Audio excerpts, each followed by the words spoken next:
So I can't think of the name of this. This is the one Josh said he listens to it all the time. He loves this song. It's on that CD, and I cannot remember the name of this. To save my soul, I cannot remember the name of this. You might know it, but I can't think of the name of it.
Yeah, but I don't know the name of it.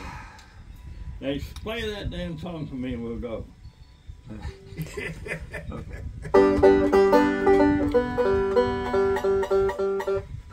He's getting pushy. Yes, he is. I'm sitting here, I'm comfortable, man. I'm having a good time. We gotta play one and go. Come on.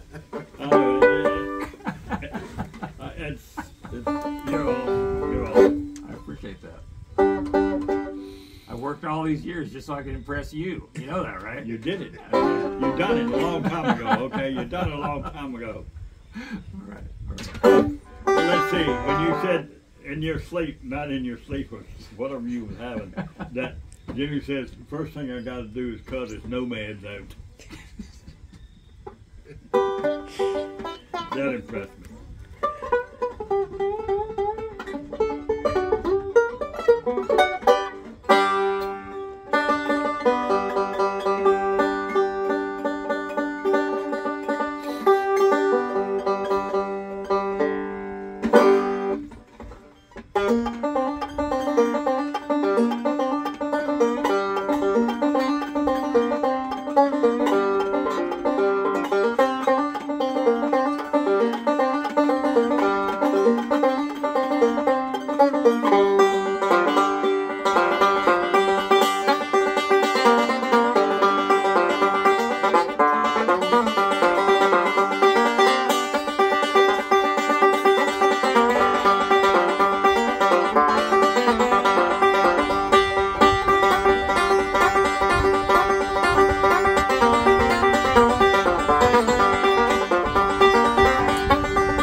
glad you liked it. I like it. I like it. A lot of memories. I wish I was playing this back in the day before you kicked me in the butt and said, go practice, get better. I wouldn't have had to kick it. Oh my goodness. You know, Russell, my oldest brother, played the guitar. Right. And he was teaching you how to play. He taught Randy how to play. He sat right here. And if you made a mistake, he'd kick you right in the damn head. You told me that. Well, I'm glad he wasn't my instructor. Holy cow. We would have got to fighting. Oh my God. Either had sore shins. Yeah. Yeah, right. Oh. I got another one for you.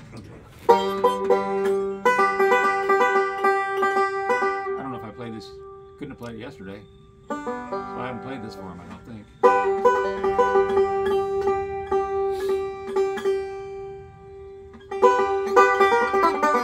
No, I played it for you, good.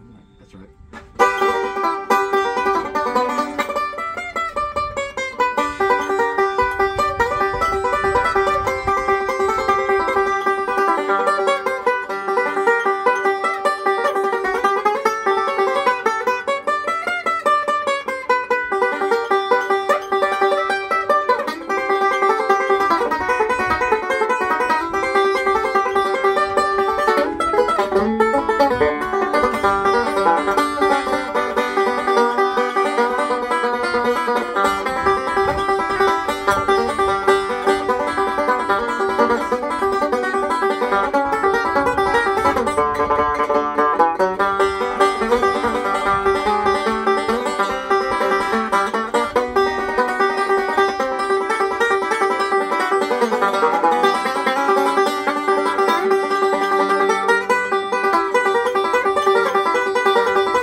Dixie. Speaking of that, see, I'm bringing all these tunes to mind. See if I can do this. Hang on a minute. Well, there's a good one too. Good place to play it too.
You didn't recognize that?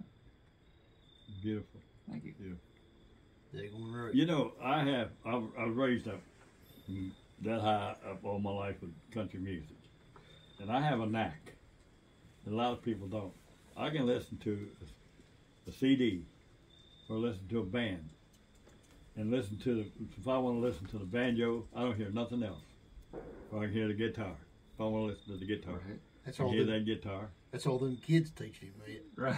Or I can hear if I want to listen to the piano, I can listen to the piano. Right. And never hear the other musicians at all.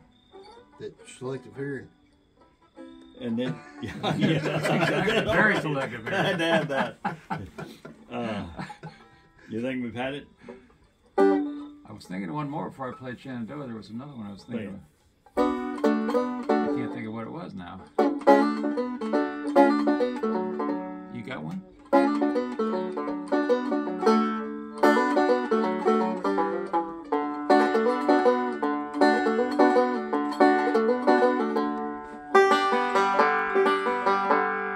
What the heck was I going to I play? bet you never thought a banjo could make that kind of Oh, I got one for you.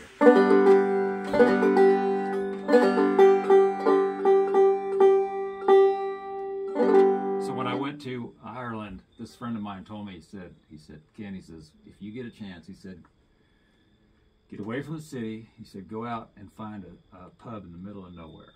He said, bring your banjo with you. And he said, just you know, have a drink or whatever. And he said, just sit there. And he said, when you're ready, he said, take out your banjo and start playing. Well, I didn't plan this, but it happened almost identically to that. So I had gone to a trad session, what we call a jam session. And there were all these, you know, local musicians around, you know, this area we were playing in Ireland. And they said, there's another trad session tomorrow night. Would you like to go? I said, I'd love to go.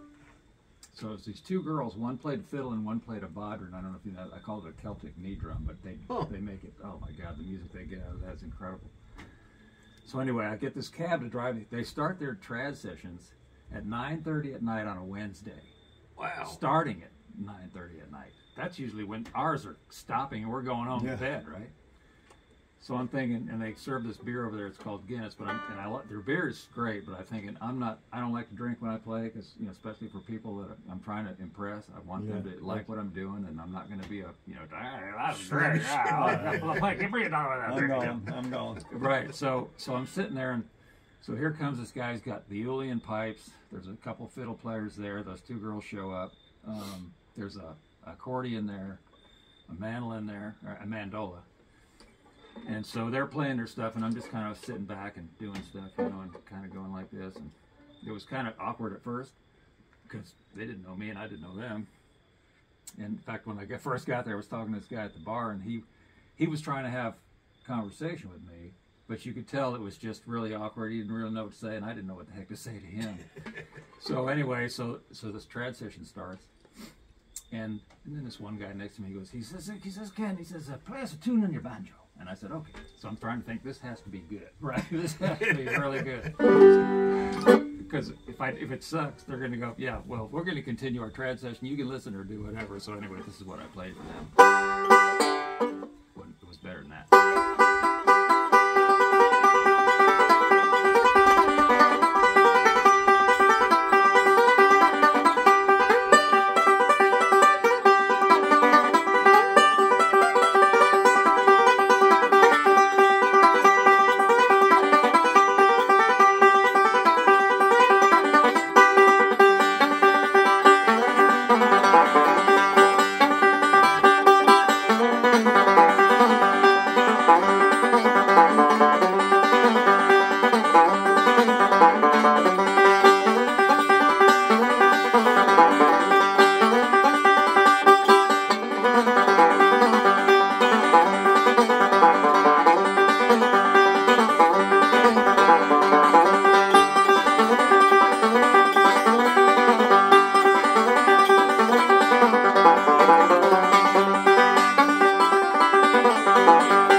loved it. They loved it. They loved it. They loved it. So these girls kept, they said, "You want something to drink?" Because I wasn't eating, I wasn't drinking. And after that, I kind of took a big breath of, oh, thank God I made it through that. And I said, well, I'm going to go get a beer. So they serve this beer called Guinness, right? And so when they serve it, they pour it up, and it's a dark beer, and it's like this far from the top, and they let it sit for a minute so the foam settles, right? And it literally sits for a minute. Then they top it off, and they serve it to you. And all I want to do is just get a beer and sit down. I don't like being, hey, here I am. I just want to get down in my seat and hide. So they're waiting for it to settle, and I'm waiting. He finally tops it off, and I hand him money. He says, no. And I said, cool. I guess I'm in. You got paid to get a beer. So I'm sitting down, and I'm thinking I'm only going to have one beer. That's all I'm going to have is one beer. Oh my God! And then they love me, and man, these beers start showing. I can't drink all those, man. I cannot drink. I cannot. I think I had two, and their beer's kind of strong. And I remember because I'm sitting down, and when the trad session was over, I had to go pee, right? So I get up and I'm staggering to the bathroom. I'm like, it was like, oh my God. Oh my God. Yeah, it was crazy. It was a lot of fun though, man. It was really a lot of fun. Heard enough? Yeah, let's go back to house. Okay. I gotta listen all night, but I know better. Understand. Thank you. You're welcome. Yeah, thank you. You're absolutely welcome. I'm glad you guys enjoyed it. That's amazing. So just a little about myself. I started playing when I was like 16 years old, and I listened to records like every day, trying to learn as much as I could. And then Randy showed up one day, and when he first heard me, I knew 3 tunes. That was it. And then he said to me, he showed up, it was like I graduated high school or something, and he said, hey, I'm moving to Nashville, you want to go? And I was in this job that I hated. And I said, yeah, I want to go. So I ended up going down to Nashville, and Randy was a get things done, and I was very shy, very timid. And I remember he came home one day and he goes, you have an appointment today at 1:30 with John McEwen of the Nitty Gritty Dirt Band. I'm like, what? Oh, shit. I'm like, what? And I had made I had done this song, and I put it on what they call a poor man's copyright, where you put it on a tape and you mail it back to yourself, but you never open that, because that way you have proof of the date on there that it's, your song, right? So I went down to see John McEwen, and he was right in the middle of recording this, what was that called? Something strings. God, I'm drawing a blank at the name of that. But anyway, he was right in the middle of this album. And he was in there. He had bags under his eyes, and I walk in, and I felt like an intruder, man. I'm just like, holy crap. But I'd actually met John at the Birchmere in Virginia a few years earlier. And so he comes out of the booth there, and I said, John, I don't know if you remember me. I said, yeah, I remember you, because we sat and talked. Had a great conversation. And I said, well, I was just wondering if you had time or could listen to this, at your own leisure, whenever. He said, we'll play it right now. So he did. He put it on the overhead speakers, and he played it. It was that Shenandoah Sunset, and he goes, man, you just need some more instrumentation. He says, that's a great song. And so that was kind of over, didn't really go anywhere, but it was cool to go down there and meet him. But then Randy drugged me to the Station Inn one night, and he said, we're going down to the Station Inn. I said, cool, that sounds great. He said, get your banjo. I said, I ain't going there. Hell no, I ain't going down there. And he goes, get your banjo. And you know how Randy can be real persistent, yeah. Right? So he says, get your banjo. I said, Jesus, I don't really want to do that, but I did. And we're riding his old truck. And I can't leave it in the truck because anybody could walk by and see it, so it might get stolen. I said, shit, I got to bring it inside. I don't want to bring it inside. But I go out and hey, okay. So I come inside, and we go back to the rehearsal room, and here's Vassar Clements, Benny Martin's in there. And, I just put the banjo up against the wall and said, yeah, this is great, man. You guys are awesome, And then Randy says, get your banjo out and play your tune for Vassar. And I'm like, I don't want to do that, And Vassar heard that conversation. He comes over to me and he goes, Ken, he said, we're all people here. And that made me feel really good. Really, that's one of the nicest things he could have ever said. And I got it. And he played my song with me, never hearing it before. And to hear Vassar playing, oh my, out of all the recordings I have, I wish I had that. I wish I had that. Did you ever meet Dolly Parton? Nope. I wish. I thought I had an opportunity to do that, because she was from what I understood, she owned a radio station. And we played this gig for the Tennessee, I don't know what it was, but they all had radio stations, and we were expecting her to show up, and she didn't. And that was kind of disappointing because I would have loved to have There was met an her. article in the paper yesterday. Did you read about her? I didn't get to see that. Did you know she donated $1 million for the research on the COVID vaccine? Did you really? Yeah. I believe it. And last year alone, she bought 2 million books for kids under 5 years old. I knew she was doing that too. Yeah. That book thing's awesome. She does. Yep. All you And gotta do is sign up. All That's the crazy. money that she got from that black girl that sang that "I Love You, I'll Always Love You," Yep. that went strictly for kids, homeless kids. Wow. Every bit of it. Wow. And they gave her a big Houston. reward. Whitney Houston was the one that sang her Yeah, song. gave her a big reward. She turned it down at first, and she accepted it the other night. And she said the only reason she accepted it, she wanted the people to know, by giving, you got back more than you could ever give. And that's what I've always found out. Right.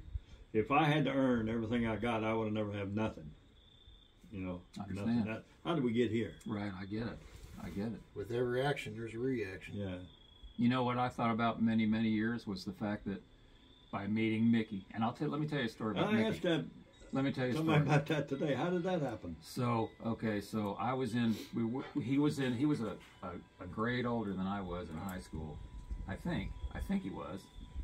But I remember I went into this English class, and it was the first time that I'm going into this English class, right? And instead of the chairs or desks being all in a line like this, like this in the room, he had them all the way around the room. And I walked in there and I'm like, oh shit, where am I going to sit? I can't hide anywhere, I can't hide anywhere. They're sitting in the back. Right. So I thought, well, I'm just going to go to the back and sit in the middle, right there. So I did. I sat down, and I'm watching. I'm thinking the whole time. There's a desk right here and a desk right. I'm thinking, who's going to sit next to me? I'm going to get some winner. I guarantee it. I guarantee it. And I'm watching these people come in, and they're kind of doing what I did, and they're like, "Oh, that's empty over there, so I'll sit over there." And here comes this long-haired guy, and I'm going, "Oh God, please, no, I couldn't, no." And he sat right next to me, and I'm like, "Oh God," And I learned the biggest lesson in life that day.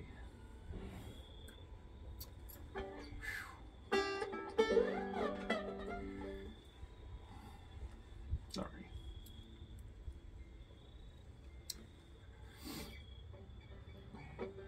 Mick had a rough life. But you just can't judge a book by its cover.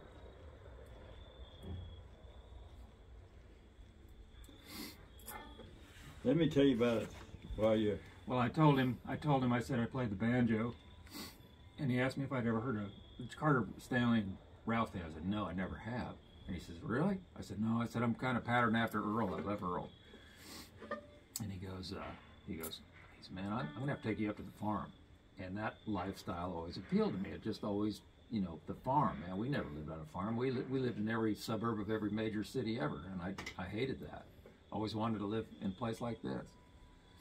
And so he brought me up to the farm one time, and I don't remember the first time I came up here. I don't remember that.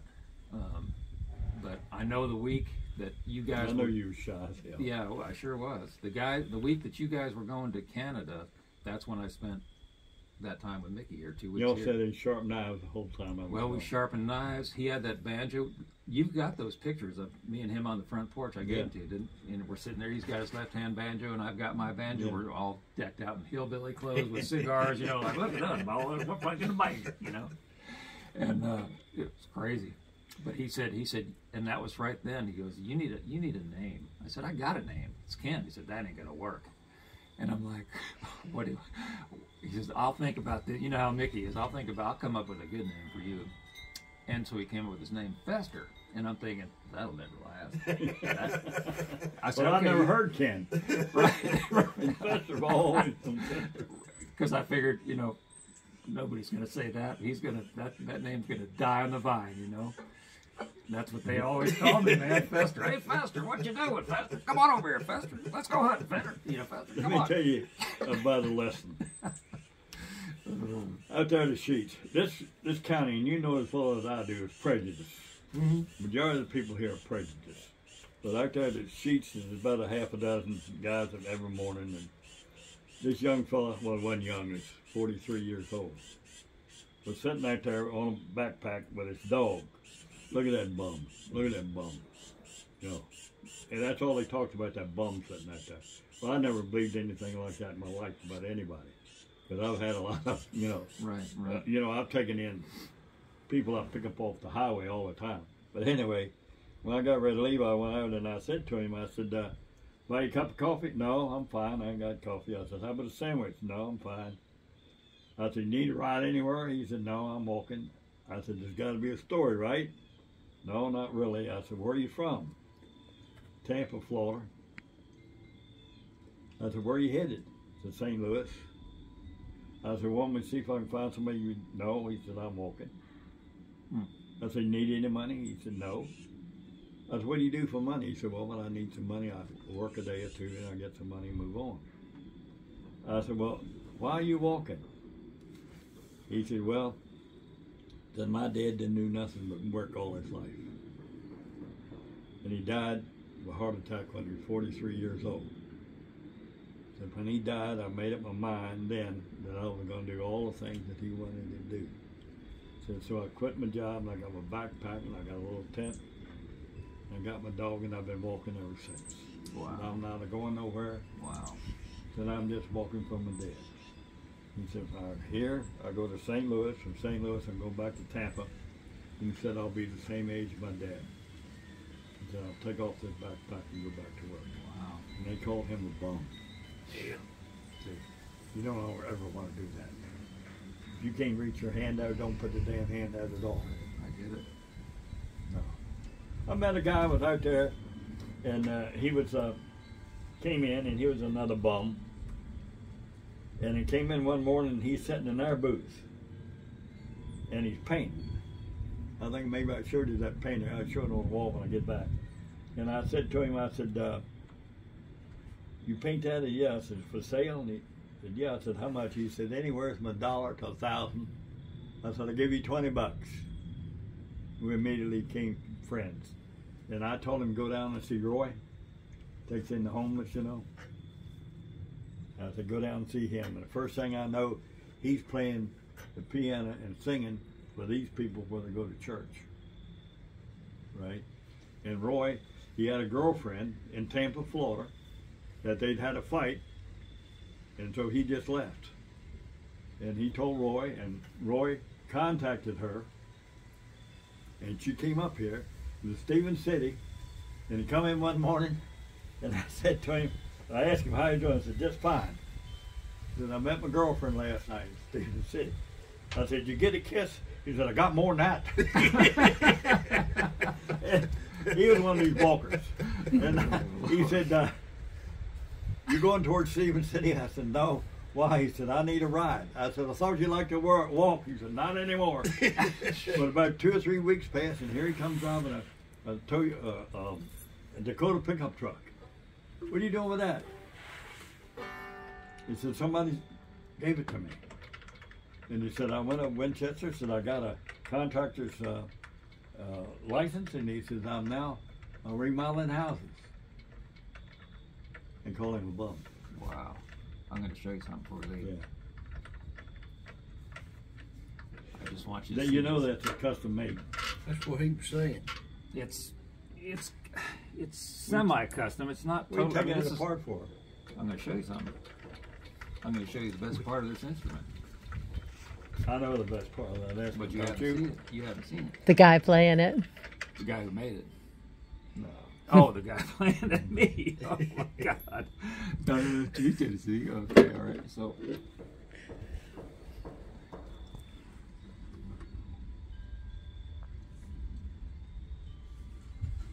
Now, I didn't ask him to put my name in there. I did not ask him that. I just wanted the guys that made the banjo to sign the label. How we damn. So Jeff Stelling is the creator of Stelling Banjo Works, and these other guys work for him. This guy, Huss, he actually went to, he started his own guitar building shop, but he worked with Jeff for a number of years. We better head back home and fly. All right. But yeah, that was what I wanted. So I asked Jeff. I called him for some reason after I had this banjo. called him. I said, "Hey Jeff," I said, "Do you remember me?" He said, "Oh yeah." He says, "I still see that label in the computer every now and then." And I said, "Well, speaking of that label, Jeff," I said, "how many?" He started making banjos in 1975. Last year was his last. That last year was his last year for making banjos. And I said, "So, just out of curiosity, Jeff," I said, "how many banjos have you signed?" And he goes, "Yours is the only one." No kidding. And so I asked him that. I saw him in 2016 to have a fret job done, and I said, "So I got to ask you again, because this was a number of years ago when I asked him that first time." And he said, "One." And I said, "So, 2016, I said, how many banjos have you signed?" He said, "2. Yours is the first one." And I thought, these banjo, I mean, anybody who played banjo, Don Reno, Bill Emerson, Ben Eldridge, Ralph Stanley, so many of these great pickers played Stelling banjos because they're just wonderful instruments. I was taking lessons from Bill Emerson, and I called him, and I said, "I'm playing this 1928 Epiphone recording A," and I said, "If something happens to it, I can't replace it. So what do you recommend?" He goes, "Ken," he goes, "I was a hardcore Gibson man for years and years and years, pre-war Gibsons. Go see Jeff Stelling. He'll fix you up. I'll tell him you're coming." I said, kidding. "Oh, awesome." So I went to see Jeff, and cool guy. And yeah, he's got his banjos. I hate that he quit making them because they're very unique. They sound great. They're just wonderful instruments. They're easy to play. But yeah, let me get this thing packed up.